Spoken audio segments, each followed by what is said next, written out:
Basically सबसे जो महत्वपूर्ण बात है उसको यदि आप समझो कि जो पति पत्नी के संबंध है, आज इतने संबंधों में दुर्दशा जो हो रही है उसके पीछे कुछ यदि आप गहराई से इसको समझें तो समाज में बहुत परिवर्तन हुए, है ना। बेटी बचाओ बेटी पढ़ाओ, आत्मनिर्भर बनाओ। तो जब आप एक आत्मनिर्भर लड़की को किसी को सौंपेंगे और उससे उम्मीद करेंगे कि वो सन 2000 के पहले के जो दशक है, मतलब 70 का 60 का 50 का दशक है, उन दशक के हिसाब से जो पत्नियां होती थी वैसी ही पत्नी की तरह वो व्यवहार करेगी, तो ये एक्चुअली आप अपने साथ भी नाइंसाफी कर रहे हो और उस लड़की के साथ भी नाइंसाफी कर रहे हो। पहले जो पत्नी शब्द है या पति जो शब्द है, पति का अर्थ होता है पालनहार, है ना। तो पालनहार का मतलब है कि पति पत्नी को लेके आता है, ब्याह करता है और उसका वो पालनहार हो जाता है। फिर वो उससे संबंधित जो अगली पीढ़ी आई, संतानें आई, वो उनको भी पालनहार हो जाता है। अब जब पालनहार हो गया तो पालनहार हमेशा जो है वो अपर पोजीशन पे होता है, उसने जो कह दिया वही संविधान है। तो घर में आप देखो, घर में पुरुष का संविधान चलता था, पुरुष सत्ता चलती थी, उसको पुराने समय में पितृ सत्ता भी कहा गया। अब पितृ सत्ता जब उस समय थी तो पत्नी चूंकि डिपेंडेंट थी, इसलिए वो आपकी हर बात सुनना और आपके प्रति सेवा का भाव रखना। पुराने समय में जब माताएं अपनी पुत्रियों को ब्याहती थी तो उसके पहले ग्रूमिंग कैसी होती थी?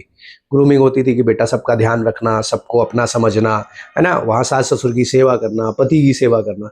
सो टेक्निकली आप देखो तो एक सेवक घर आ रहा था, परिवार का सदस्य नहीं आ रहा था। थॉट प्रोसेस ही वहीं से गड़बड़ होना शुरू होती है।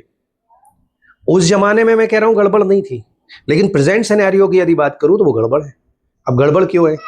उस समय पे पत्नी सेवादारी कर रही है क्योंकि उसके पास फुल टाइम काम ही वही है। वो घर संभाल रही है, बच्चे संभाल रही है, आपके माता पिता या सास ससुर को संभाल रही है। तो वो उसका जॉब डिस्क्रिप्शन का पार्ट था, फुल टाइम वर्क था। अब हालात देखिए क्या बने। अभी जो प्रेजेंट सिनेरियो उसमें क्या चल रहा है, आप बेटी को पढ़ा भी रहे हैं, बेटी को सक्षम भी बना रहे हैं, अपने पैरों पे खड़ा करके फिर अपन ब्याह की तैयारी कर रहे हैं। मैं उसके लिए पूरी तरह पक्ष था, मतलब पर्सनली मेरा ओपिनियन है कि यस, हर आदमी को अपने पैर पे खड़ा होना चाहिए। वो चाहे लड़का हो लड़की हो, मैटर नहीं करता, बट अपने पैर पे होना चाहिए।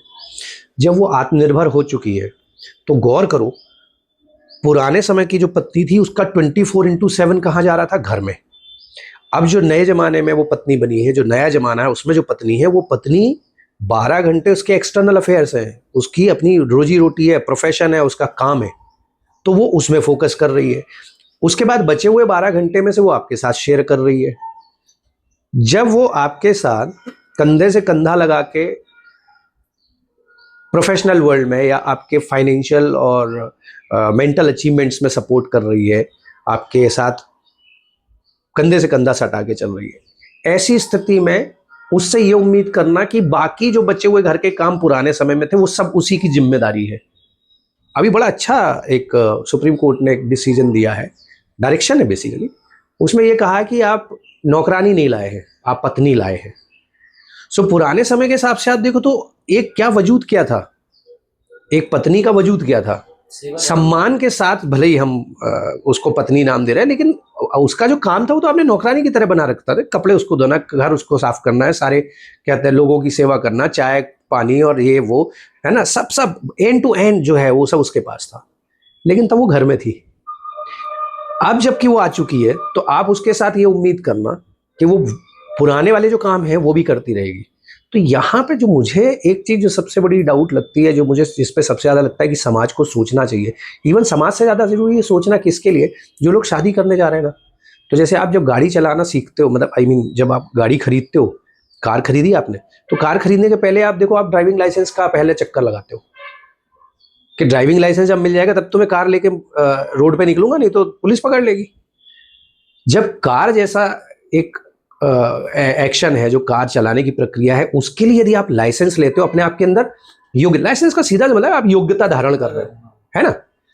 आपके अंदर वो योग्यता आ गई, उसको सर्टिफाई कर दिया गवर्नमेंट ने कि हाँ, you are eligible for driving, और अब आप मार्केट में निकल सकते हो, आप अपनी गाड़ी चला सकते हो। यहाँ जिंदगी की गाड़ी चलाना है, पूरे जीवन को भी एक कहा कि जीवन भी एक गाड़ी है और दो लोगों को मिलकर चलाना है। अब दो लोगों को मिलकर चलाना है तो दो ड्राइविंग सीट नहीं है, उसमें ड्राइविंग सीट तो एक ही है। चाहे आप कार की ड्राइविंग सीट ले लो और चाहे जिंदगी की ड्राइविंग सीट ले लो, बेसिकली ड्राइविंग सीट तो एक ही होती है। तो जब आप शादी करने जाओ तो मुझे लगता है कि शादी करने से पहले आपको एक प्री मैरिज काउंसलिंग के सेशन में उतरना चाहिए।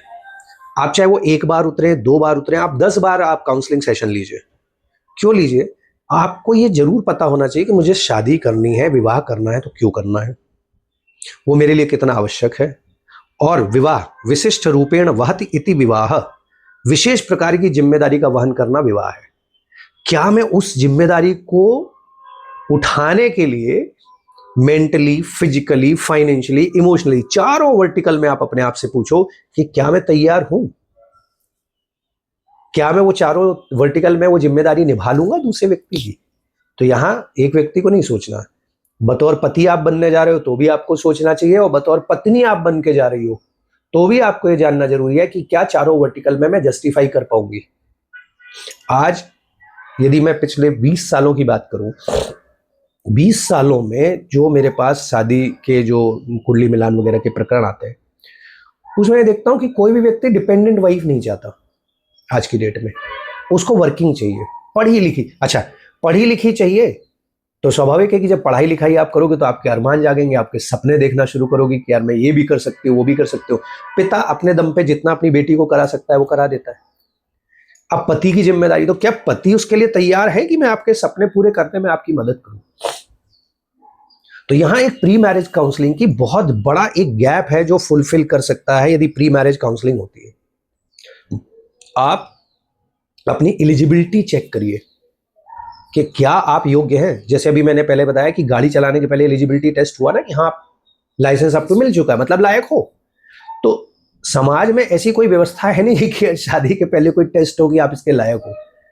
हमारे यहाँ तो 2 परिवारों ने डिसाइड किया, या लड़के और लड़की ने डिसाइड कर लिया, और हम एक उत्तेजनात्मक, मैं उसको उत्तेजनात्मक निर्णय कहता हूं, या भावनात्मक निर्णय, दोनों हो सकते हैं। वो उत्तेजनात्मक भी हो सकता है, भावनात्मक भी हो सकता है।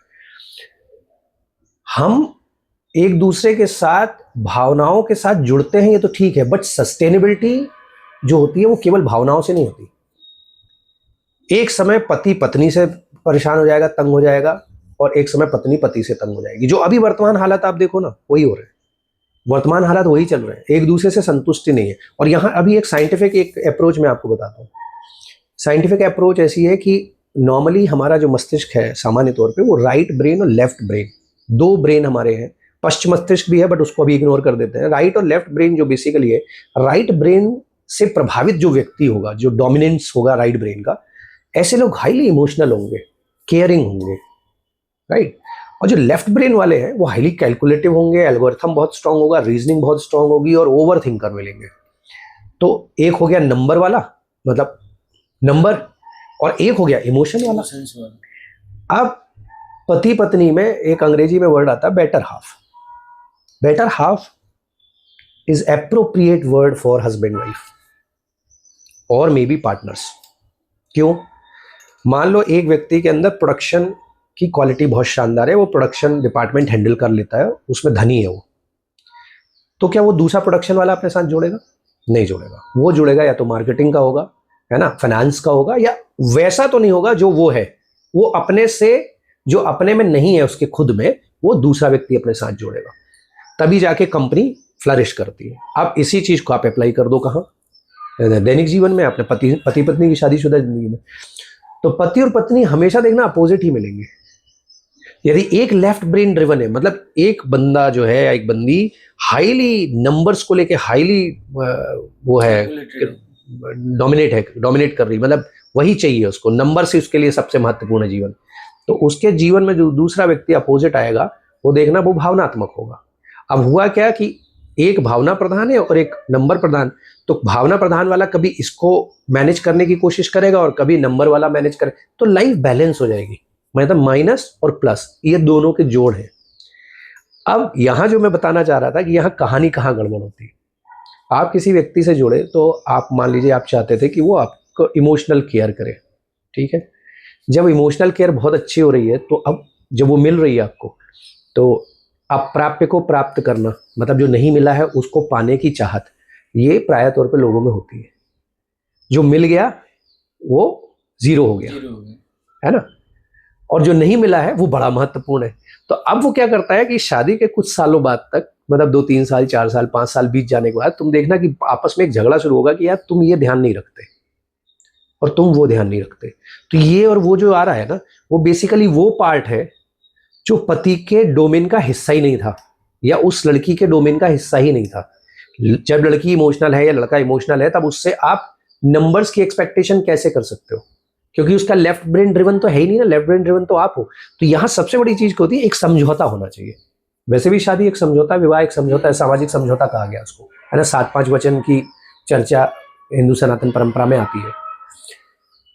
जब आप, यदि फीमेल मान लो पत्नी हाईली जो है वो इम्प्रेस्ड है फ्रॉम नंबर्स, तो ये वाला हिस्सा वो संभाले ना। इनकम करनी है, इन्वेस्टमेंट करनी है, रिटर्न्स निकालने हैं, जो नंबर रिलेटेड चीज है वो बंद नहीं करे, क्योंकि वो उसकी यूएसपी है, उसका अल्टीमेट सेलिंग फीचर है, उसकी स्ट्रेंथ है वो। लेकिन हम चूंकि इतना कर रहे हैं तो तुम्हें भी इतना तो करना ही चाहिए। अब यहीं से कहानी होती है।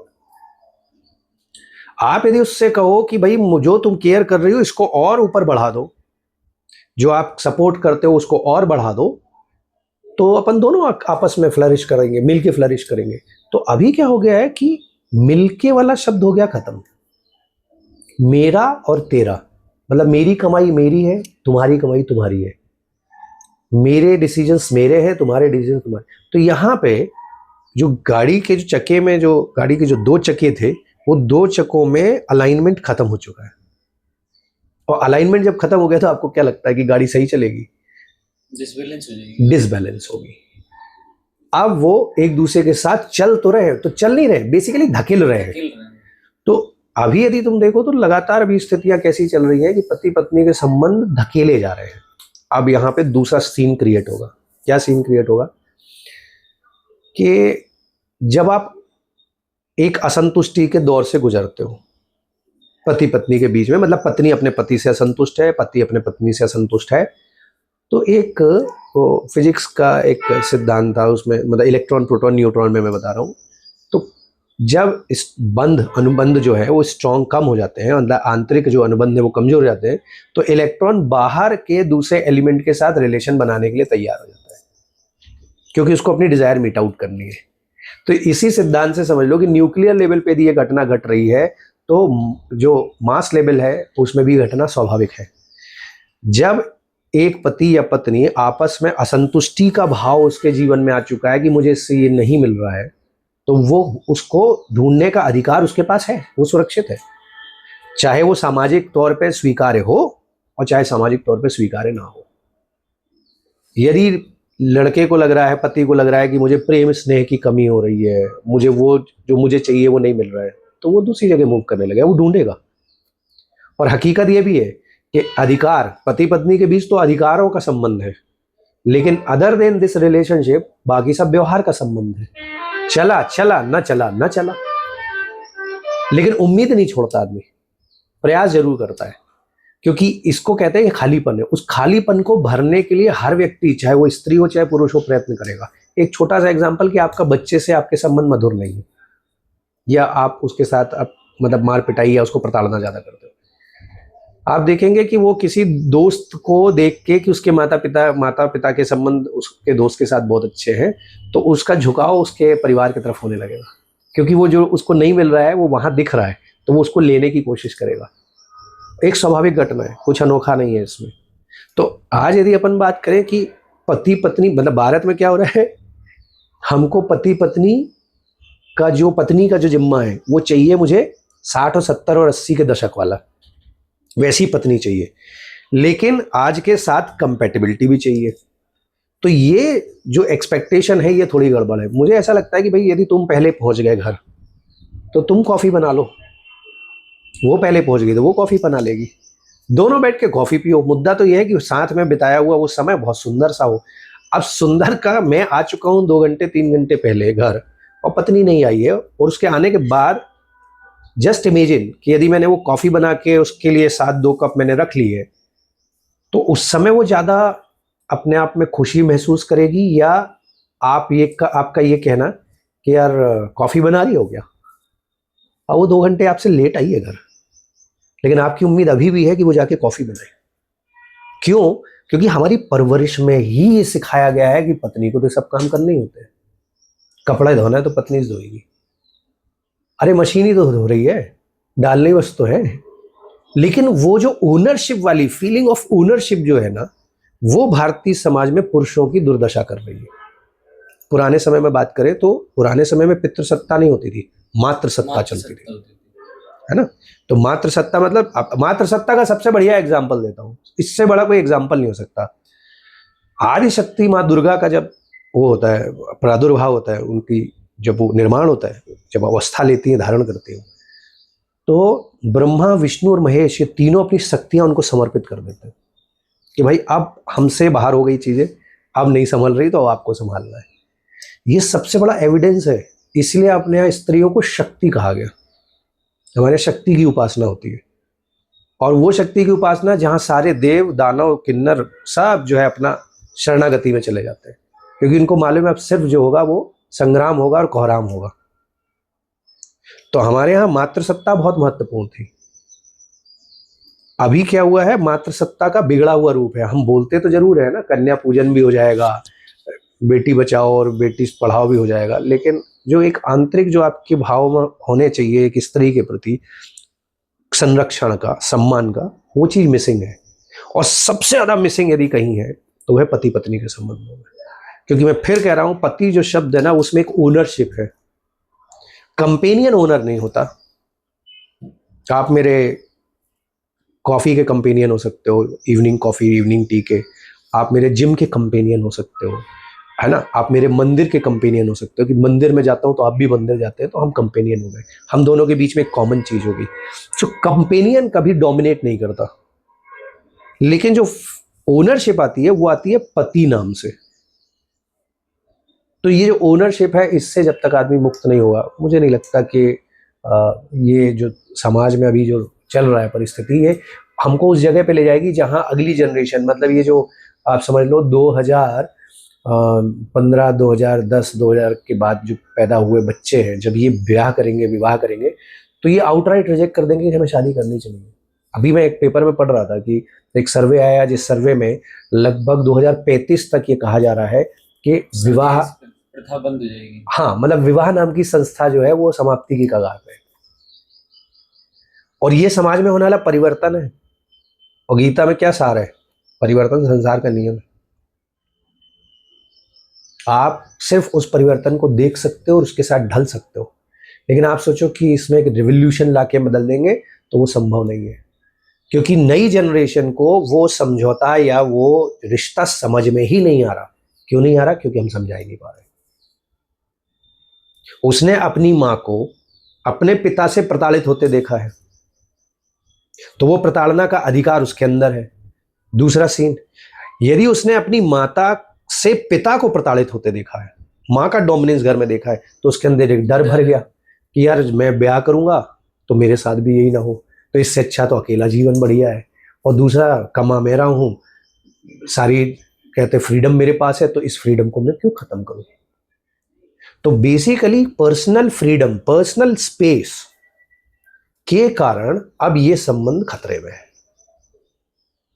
और मुझे लगता है कि इसमें सिर्फ और सिर्फ यदि कोई चीज काम कर सकती है तो वो काम कर सकती है प्री मैरिज काउंसलिंग। क्योंकि आपको साथ रहना है। दोस्ती में काउंसलिंग की कभी रिक्वायरमेंट पड़ी आज तक? नहीं पड़ी। क्यों नहीं पड़ती? वो इसलिए नहीं पड़ती कि दोनों एक ही तरह की सोच के लोग होते हैं। बट सबसे बड़ी बात क्या होती है, वो दोनों साथ नहीं रहते। दोस्त अपने घर चला गया, आप अपने घर चले गए। सो अगेन आपके पास एक पर्सनल स्पेस है, उसके पास उसका पर्सनल स्पेस, आपके पास अपना पर्सनल स्पेस। शादी में ही काउंसलिंग की रिक्वायरमेंट क्यों पड़ रही है, विवाह में ही काउंसलिंग की रिक्वायरमेंट क्यों पड़ रही है, या क्यों कह रहा हूं मैं? उसका रीजन है कि आपको साथ रहना है। आप एक ही घर में रहने वाले हो और सारे कमरों में आपकी सबकी दखल एक बराबर है।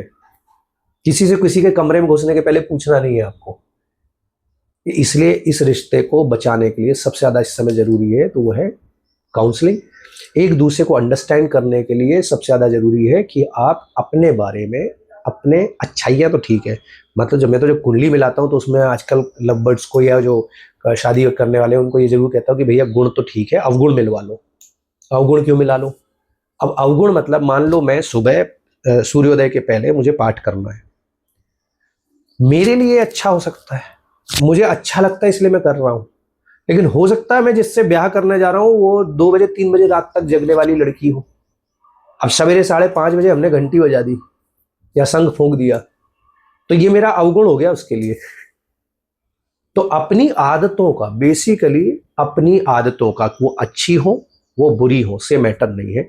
जब अपनी आदतों का आप सामने वाले को पूरा परिचय कराएंगे कि भाई मेरा लाइफस्टाइल ये है, मैं इस तरह से जीता हूं, क्या इस लाइफस्टाइल के साथ मैं आपको स्वीकार हूं, जब ये आप बात करना शुरू कर दोगे तो आप देखेंगे कि आपके रिश्ते बेहतर है, क्योंकि आप ठगा हुआ महसूस नहीं करोगे। क्योंकि अभी आप देखो कई बार ऐसा होता है ना कि हमें तो पता ही नहीं था इनके बारे में, मुझे तो इसके बारे में पता ही नहीं था, इसके बारे में मुझे पता ही नहीं था, वो दोनों एक दूसरे पर लांछन लगा रहे। क्यों नहीं पता था भाई? क्यों नहीं बताया आपने?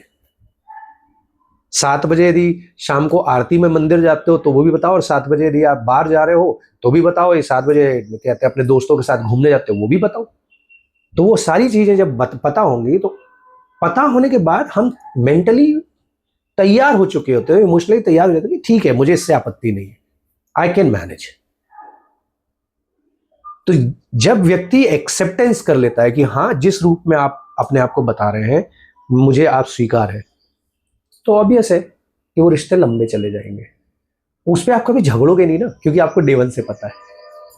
तो यहाँ सबसे ज्यादा जरूरी मुझे लगता है कि यदि आने वाले समय में मैरिजेस को बचाना है, या मैरिज जैसी शादी नाम की, विवाह नाम की जो संस्था है, इसको सुरक्षित रखना है, तो उसके लिए जरूरी है कि अब काउंसलिंग, प्री मैरिज काउंसलिंग की तरफ लोग आगे बढ़े और एक बेहतर रिश्ता स्थापित करें। क्योंकि कंपेनियन तो हमेशा लगता है, ऐसा नहीं है, बिना कंपेनियन के जीवन नहीं चलता। समाज के दायरों में हो या समाज के बाहर हो, कंपेनियन तो आप जरूर ढूंढेंगे। तो प्री मैरिज काउंसलिंग से बेहतर मुझे नहीं लगता दो लोगों को आमने सामने बिठा के उनके उन बिहेवियर पे बात करना जो छुपे हुए हैं, मतलब जो डार्क लाइफ है उनकी, वो भी एक्सप्लोर कर देना, उनके सामने उद्घाटित कर देना। हर आदमी के जीवन का एक अच्छा हिस्सा है तो एक बुरा हिस्सा भी होता है, ऐसा कोई दुनिया में नहीं है जिसमें कोई कमी ना हो। बेहतरीन से बेहतरीन व्यक्ति के अंदर भी कुछ ना कुछ कमियां होती हैं। तो जो कमियां हैं उनके साथ कोई व्यक्ति आपको स्वीकार तब करेगा जब वो आप कमियां बताओगे। तो यदि रिश्ते आप समाज में बेहतर चाहिए है तो आपको काउंसलिंग की तरफ जाना पड़ेगा। और काउंसलिंग कोई ऐसी प्रक्रिया नहीं है कि आपने बटन दबाई और होगी, नहीं, ये लगातार होने वाली प्रक्रिया है जिसमें 2, 5, 10, 15, 20 बार, क्योंकि उसका रीजन है जितनी जल्दी आप खोलोगे, जितनी जल्दी आप अपने आप को एक्सपोज कर दोगे, उतना जल्दी सेशन आपका काउंसलिंग का प्रक्रिया समाप्त हो जाएगी। और जितना ज्यादा आप छुपाव रखेंगे, जितना आप अपने आप को दबा के रखेंगे, वो प्रक्रिया उतनी लंबी चलती जाएगी। तो समाज में परिवर्तन के लिए और समाज में स्थापना के लिए, इस रिश्ते को बचाए रखने के लिए, और बचाए अकेले नहीं, इस रिश्ते को बेहतर से बेहतरीन मुकाम तक ले जाने के लिए जरूरी है कि एक दूसरे को समझे। और समझने के लिए थर्ड पार्टी एडमिनिस्ट्रेशन आपको जरूर लगेगा, क्योंकि वहां एक तीसरा ऐसा व्यक्ति बैठना चाहिए जिसको काउंसलर कहते हैं, जो न्यूट्रलाइज हो, जो आपके तरफ ना हो ना आपके तरफ हो, वो सिर्फ प्रकृति के तरफ है। सो समय के साथ होने वाले परिवर्तन को स्वीकार करने के अलावा आपके पास कोई विकल्प नहीं होते। आप नदी की धार के साथ बहो और मजा लो। दूसरा तरीका है कि नदी के धार के विपरीत बहो और हाथ पांव दुखाते रहो और जल्दी डूब जाओ। तो जो बहते का नाम पानी, मतलब पानी वही पियोगे ना जो बह रहा होगा। वैसे जिंदगी भी बह रही है, आनंद लो उसका। कोई स्थायी भाव से तो इस दुनिया में आया नहीं है। आपके पास एक लिमिटेड टाइम है पैदा होने से लेकर मरने तक का, बस इसी में आपके अपने सुख दुख और अनुभव आपको लेने, अनुभव लेते चलिए। चेंज करने की आवश्यकता नहीं है, आप जैसे हैं बेहतर है। यदि बेहतर नहीं होते तो इस दुनिया में होते ही नहीं। प्रकृति ने आपको, ईश्वर ने यदि आपको यहाँ भेजा है, एक आध्यात्मिक दृष्टिकोण है, तो भेजा है इसका मतलब आपकी कोई ना कोई तो जरूरत होगी। आप उसकी मूवी में, ऊपर वाले की फिल्म में आपको यदि यहाँ रोल मिला है तो इसका मतलब है वो रोल महत्वपूर्ण है। आप अपने रोल को बेहतरीन तरीके से निभाइए और आगे बढ़िए। मेरा सवाल ये है, हमारे भारतीय समाज में जो परंपरा है कुंडली मिलान की, तो जिन लोगों की बहुत ज़्यादा अच्छे से कुंडली मिल रही है, वहाँ भी कुछ संबंध टूट रहे हैं और जहाँ नहीं मिल रही है वहाँ टूट भी रहे हैं, कुछ अच्छे भी चल रहे हैं। तो आपके सामने ऐसे बहुत सारे केसेस आते हैं, तो इसमें आपका क्या सॉल्यूशन है? मतलब एग्जैक्टली करना क्या चाहिए यंग यूथ्स बेसिकली को? पहले समझे कि कुंडली मिलान होता क्या था। कुंडली मिलान होता था दो अनजान व्यक्तियों के बारे में संभावनाएं व्यक्त करना based on their planets and placement of the planet, right.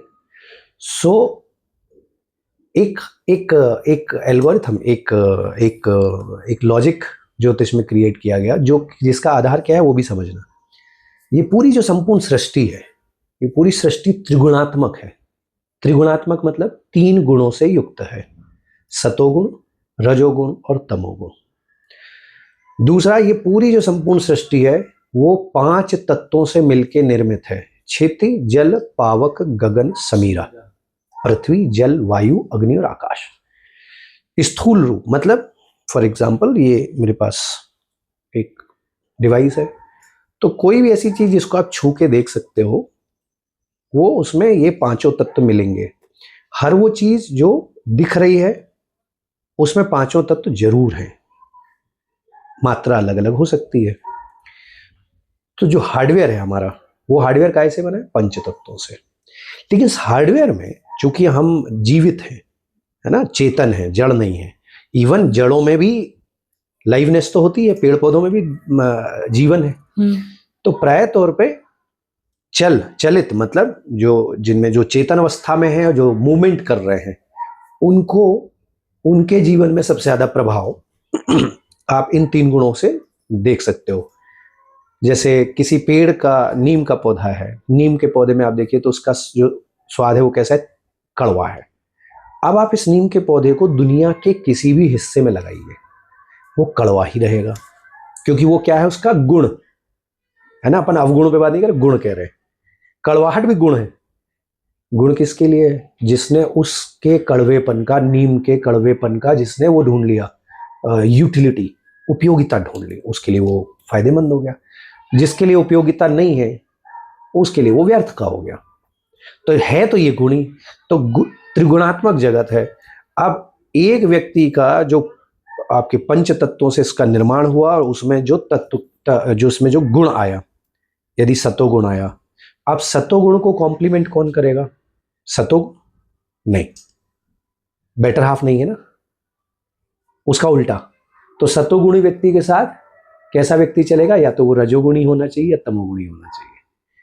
इसके अंदर और भी कॉम्बिनेशन होते हैं कि सत और रज, सत और तम, रज और सत, इसके अलग अलग कॉम्बिनेशन है। बट मोटे तौर पे ये समझे कि सतोगुणी व्यक्ति के साथ सतोगुणी एक अच्छे मित्रता में तो आ सकता है, लेकिन वो 2 लोग मिलके उन्नति नहीं कर सकते। वो मित्रता तक ठीक है, लेकिन ब्याह के लिए वो नहीं माना जाता। इसलिए बेटर हाफ वर्ड यूज किया था। मैंने पहले भी इस बारे में आपको बताया कि बेटर हाफ का मतलब क्या है? जो मुझ में नहीं है वो सामने वाले में है, जो मेरी कमियां हैं उसको सामने वाला पूरा करता है। तो कुंडली, गुण मिलाने का मतलब क्या है? एग्जैक्टली, गुण मिलाने से, गुण डिफरेंट वर्टिकल में है ना। उसमें बहुत सारे वर्टिकल है, जिसमें से शारीरिक, आर्थिक, मानसिक और भावनात्मक। फिजिकल कंपैटिबिलिटी दोनों के बीच में कैसी रहेगी? तो यदि वो 50% से ऊपर जा रही है तो एक ग्रीन टिक कर दीजिए। मेंटल, दोनों की मेंटल जो कंपैटिबिलिटी है, यदि वो 50% से बेहतर हो रही है तो अगेन एक टिक कर दीजिए। इमोशनल कंपैटिबिलिटी 50 से ऊपर जा रही है। कुल मिला के देखो 36 गुण में 18 ही गुण का क्यों योगदान माना गया कि 36 में गुण टोटल होते हैं, उसमें से यदि 18 गुण मिल गए तो 18 गुण में ब्याह कर दिया जाए। यही तो बात समझ से बाहर होती है। हाँ, यहाँ पे वो मिनिमम क्राइटेरिया है। जैसे आप जब नंबर होते हैं पास फेल वाले, तो देखो 33% में पास माना जाता है, लेकिन 32% है तो फेल हो गया। तो जैसे पढ़ाई लिखाई में 33% को उन्होंने मान्यता दे दी कि भाई 33% है तो आदमी कम से कम पास है, डिवीजन विजन की बात मत करो। डिवीजन अलग चीज हो गई है ना, 60 के ऊपर आए, फिर 75 के ऊपर आए और 90 के ऊपर आए तो वो अलग बात हो गई। ऐसा ही क्राइटेरिया ज्योतिष में बना दिया गया। वो क्राइटेरिया कैसा है? Again mental, physical, financial, emotional, 4 vertical पे सामने वाले के साथ आपकी कंपैटिबिलिटी यदि 50% हो रही है तो ये जीवन बेहतर जी सकते हैं। अब यहां मैं क्या कह रहा हूं? बेहतर जी सकते हैं, जिएंगे नहीं कह रहा हूं। पॉसिबिलिटी उसमें भी कम, संभावना है। अब इस संभावना को हमने कैसे अभिव्यक्त किया है, वो 4 जो वर्टिकल अपन ने चेक किए उस 4 वर्टिकल से, राइट। अब यहां पे आता है, यहां आती है सोशल अपब्रिंगिंग, हमारी जो परवरिश है। राइट। भारतीय जो परंपराएं हैं या भारतीय जो सामाजिक ताना बाना है, इसमें कोई पैदा हुआ व्यक्ति वो भी एक इंसान है, और यूरोपियन कल्चर या यूएस कल्चर में यदि कोई व्यक्ति है तो वो भी एक इंसान ही है तो मानव। लेकिन आप देखिए जो अपब्रिंगिंग है, उस अपब्रिंगिंग के डिफरेंस के कारण यहां कई बार भारत में जो चीज या सनातनी परंपरा में जो चीज बुरी कही गई वो वहां एक्सेप्टेड है, और वहां जो एक्सेप्टेड है वो हमारे लिए बहुत बुरी है। अब ये कब था, जब हम इतने दूर दूर तक लोगों से मिले नहीं थे, लोगों के पास हमारा इतना संपर्क दूर दूर तक। अब ग्लोबल विलेज की परिकल्पना साबित हो चुकी, स्थायी हो चुकी, कि आप एक शहर के एक गांव में एक घर से बैठ के आप विश्व स्तर पे होने वाली घटनाक्रम को और जानकारी आप ले सकते हो, सूचना प्रौद्योगिकी, इंफॉर्मेशन टेक्नोलॉजी के कारण। तो आपका जितना दूर तक देखने की आपकी क्षमता आ जाएगी, आपके अंदर बदलाव और जिज्ञासाएं उतनी ज्यादा आएंगी। तो हम क्या करते हैं कि हम अपने जरूरत के हिसाब से हम वेस्टर्न हो जाते हैं, और जब तक हमको स्वीकार्यता होती है कि वेस्टर्नाइजेशन हमको यहां तक एक्सेप्ट करना है, हम वहीं तक करेंगे, और उसके बाद हम अपनी चॉइस के साथ पीछे हट जाएंगे। तो यहां परवरिश का बहुत बड़ा फर्क आएगा। परवरिश यदि आपकी है, अब शादी, आप विवाह को समझो क्या है, विवाह क्या है, एक समझौता है, एक कॉन्ट्रैक्ट है। वो कॉन्ट्रैक्ट कैसा है, हम दोनों साथ रहेंगे इन शर्तों पर। अब पुराने समय में वो शर्तें क्या थी, पुराने समय में वो 7-5 वचन की, जो 7 वचन शादी में पढ़े जाते हैं। और परिवार दोनों को समझ में आ जाना चाहिए, मतलब दोनों के पेरेंट्स को, फिर से पूछिए। दोनों फैमिली आपस में। भाई न्यूक्लियर फैमिली कन्वर्ट हो चुकी है, यहां माता पिता हैं और प्रदेश में लड़का पढ़ रहा है, बिटिया पढ़ रही है, उसने वहीं पे किसी बंदे से को पसंद कर लिया और उसने ब्याह कर लिया, आप उस ब्याह में शामिल हो गए। अब आपकी ये सोचना कि ये 7 समुंदर पार और ये 5,000-8,000 किलोमीटर दूर बैठा हुआ व्यक्ति मेरे जीवन में कंट्रीब्यूट करे, ये समझ से परे है। यहां आपकी वो अपेक्षाएं, क्योंकि आप कोई फैमिली मैन तो हो नहीं, अब आपने तो पहले ही अपनी फैमिली त्याग दी है, आप परदेश में जाके बैठे हो, आप अपनी इच्छाएं, अपनी अभिलाषाएं और अपनी जो डिजायर्स हैं उनको मीट आउट करने के लिए आप परिवार से तो वैसे ही दूर हो।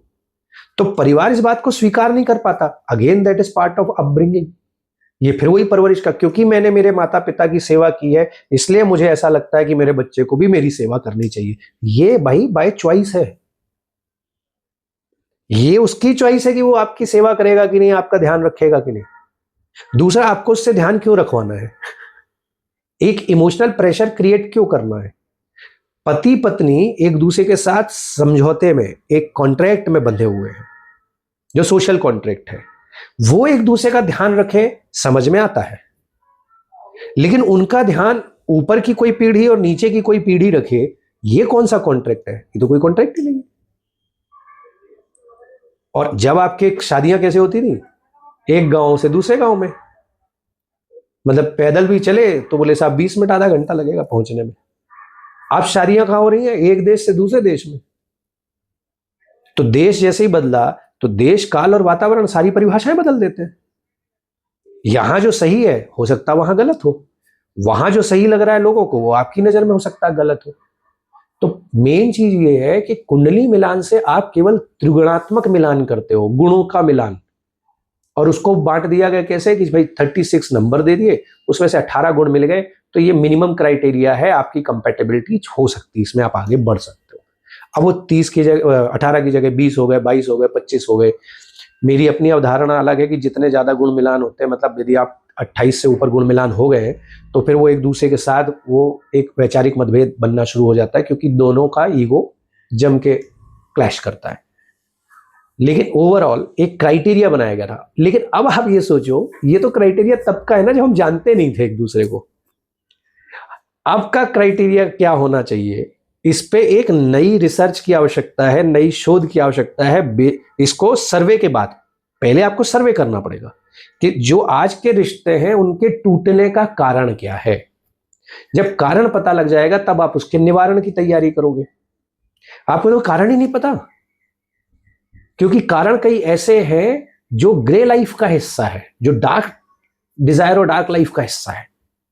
वो आदमी एक्सप्लेन ही नहीं कर रहा, वो बता ही नहीं रहा कि मेरी समस्या ये है, क्योंकि उसमें उसकी उसकी इज्जत आबरू परेशानी में है, खतरे में है कि यदि ये बात कर ली तो लोग क्या सोचेंगे।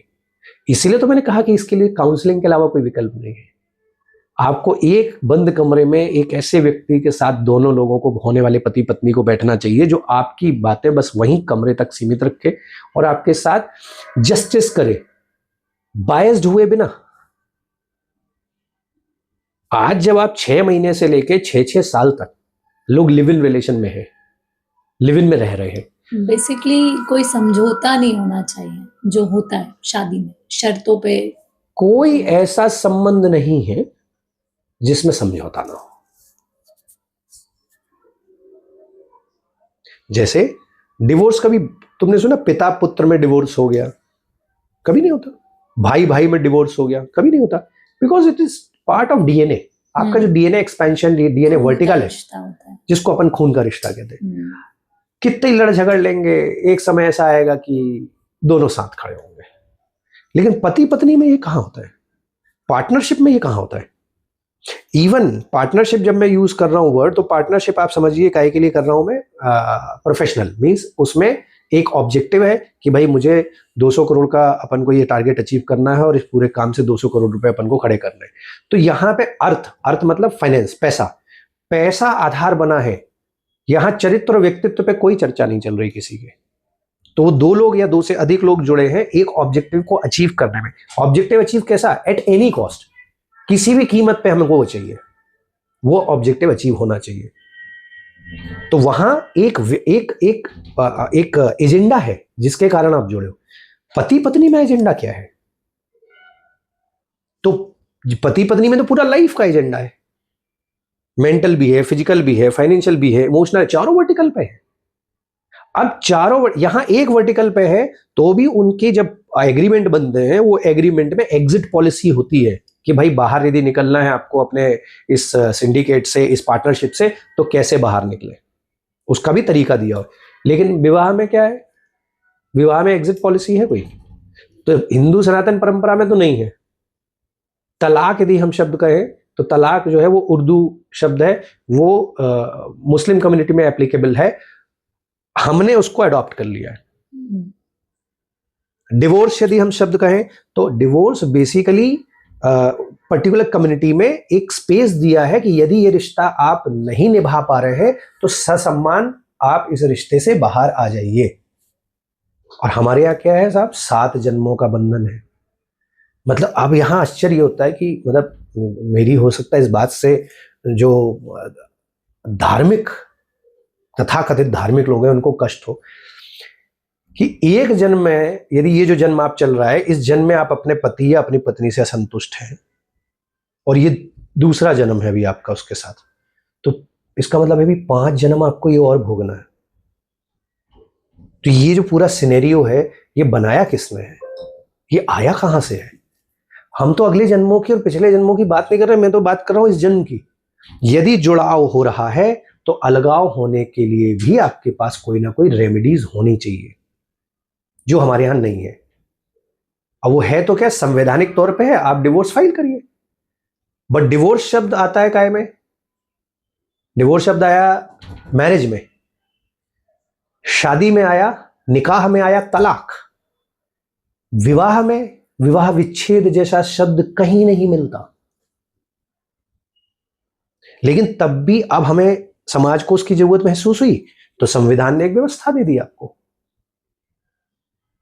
तो अब मेरा प्रश्न यह है कि हम ऐसे रास्ते पे उतरने से पहले क्यों ना उस रास्ते से संबंधित प्रॉज एंड कॉन्स को जान लें। उसके लिए कौन हेल्प करेगा? उसके लिए हेल्प करेगी साइकोलॉजी, उसके लिए हेल्प करेगी एस्ट्रोलॉजी, है ना, उसके लिए हेल्प करेगी काउंसलिंग।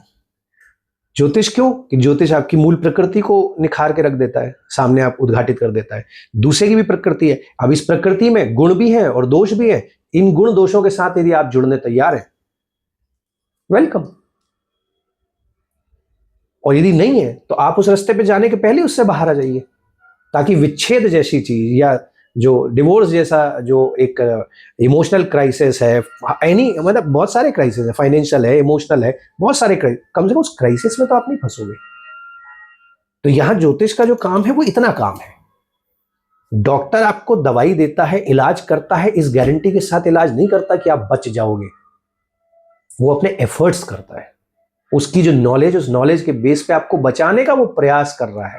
देखो कई बार आपने देखा है ना, फिल्मों में खास करके दिखाया जाता है, और फिल्मों नहीं, यदि आप जीवन में यदि इस तरह के आपके लाइफ में घटनाक्रम हुए कि आपको हॉस्पिटल में क्रिटिकल केयर में जाना पड़े, तो ऑपरेशन जाने से पहले डॉक्टर आके आपसे मुलाकात करते हैं और सर्जन बोलते हैं कि देखिए हम अपना प्रयास कर रहे हैं, बाकी सब ऊपर वाले के हाथ में। तो अब यहां उसने ऊपर वाले के हाथ में क्यों डाला, जबकि वो तो हाईली क्वालिफाइड है, वो बोल सकता है ना कि मैं तो बचा के लाऊंगा। रीजन वो सिर्फ एक कर्म कर रहा है अपना, उसके परिणाम जो होंगे वो ईश्वर के हाथ में है। एक ऐसी सत्ता जिसको हमने कभी देखा नहीं, लेकिन हमेशा अपनी वो प्रस्तुति देता रहता है। हर आप देखिए कि हॉस्पिटल जैसी जगह जो अत्यंत वैज्ञानिक स्थान है, वहां पे भी आप देखिए या तो जीसस की एक छोटी सी प्रतिमा बनी रहेगी, क्रॉस लगा रहेगा, या फिर आपको गणेश जी दिखेंगे, कोई ना कोई चीज आप देखिए, एक धार्मिक चिन्ह वहां मिलेगा, सिर्फ आपकी आस्था को बनाए रखने के लिए, क्योंकि जो डॉक्टर काम कर रहा है, सर्जरी कर रहा है, वो भी भगवान का नाम लेके कर रहा है। तो यहाँ ज्योतिषी ये थोड़ी कह रहा है कि आप यदि ये शादी करते हो तो ये शादी बहुत सफल होगी, वो ये बता रहा है कि इन गुण धर्मों के साथ, इन पर्सनैलिटी ट्रेड्स के साथ ये आप आगे बढ़ सकते हैं। ये अपना ओपिनियन दे रहा है कि इस पर्सनैलिटी ट्रेड में आप सेट हो जाओगे। जैसे चिड़िया है, तो आप देखिए चिड़िया ऐसा थोड़ी कि एक ही चिड़िया है। नभचर मतलब आकाश में उड़ने वाले, आकाश में उड़ने वाली बहुत सारी चिड़िया है।